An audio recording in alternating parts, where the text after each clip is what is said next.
Peut-être rencontrez-vous des difficultés à vous concentrer? Ne vous inquiétez pas, ce n'est pas dramatique. D'autant plus qu'il existe des remèdes naturels pouvant vous aider à booster votre mémoire et à vous concentrer plus facilement. La concentration est utile et nécessaire au quotidien pour accomplir certaines tâches, que ce soit dans votre vie personnelle, professionnelle ou encore en cours pour les élèves. Cependant, elle est fragile. Il ne suffit pas de se dire qu'il faut se concentrer pour y parvenir. En effet, il s'agit d'une orientation mentale dans une seule et même direction. Mais contrairement à certaines idées reçues, il faut savoir que la concentration n'est pas sous votre contrôle direct. Elle dépend de nombreux facteurs qui sont à la fois internes et externes comme l'environnement. Le ginkgo. Le ginkgo est un végétal originaire de Chine. Il est utilisé depuis la nuit des temps pour booster la mémoire. En effet, il est scientifiquement prouvé que les feuilles de cet arbre améliorent la microcirculation sanguine cérébrale. Vous pouvez utiliser le ginkgo comme une infusion classique.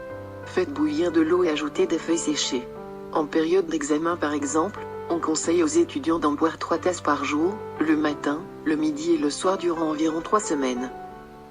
Il est aussi possible de suivre un traitement de fond, c'est-à-dire de consommer régulièrement du ginkgo en infusion pour entretenir votre mémoire. Ce n'est pas un hasard si nos grands-mères et leurs aïeux utilisaient ce végétal. Cependant, n'en abusez pas, les végétaux sont puissants. N'hésitez pas à demander conseil à un professionnel. Le magnésium. C'est bien connu, le magnésium améliore la mémoire et la concentration. D'ailleurs, il est courant de suivre une cure de magnésium en période d'examen. Cependant, l'idéal est d'en consommer régulièrement via l'alimentation. Il faut ainsi savoir que le cacao en poudre, les noix du Brésil, les amandes ou encore les graines de tournesol en contiennent beaucoup. Le magnésium est un minéral qui maintient la plasticité des synapses. C'est-à-dire qu'il améliore la connexion entre les cellules de notre cerveau. C'est pour cette raison qu'on propose généralement de faire quelques cures sous forme de compléments. Il ne faut toutefois pas en abuser.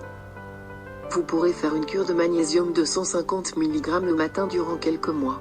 Et bien évidemment de consommer des aliments qui nous en apportent régulièrement et naturellement. L'huile essentielle de cyprès.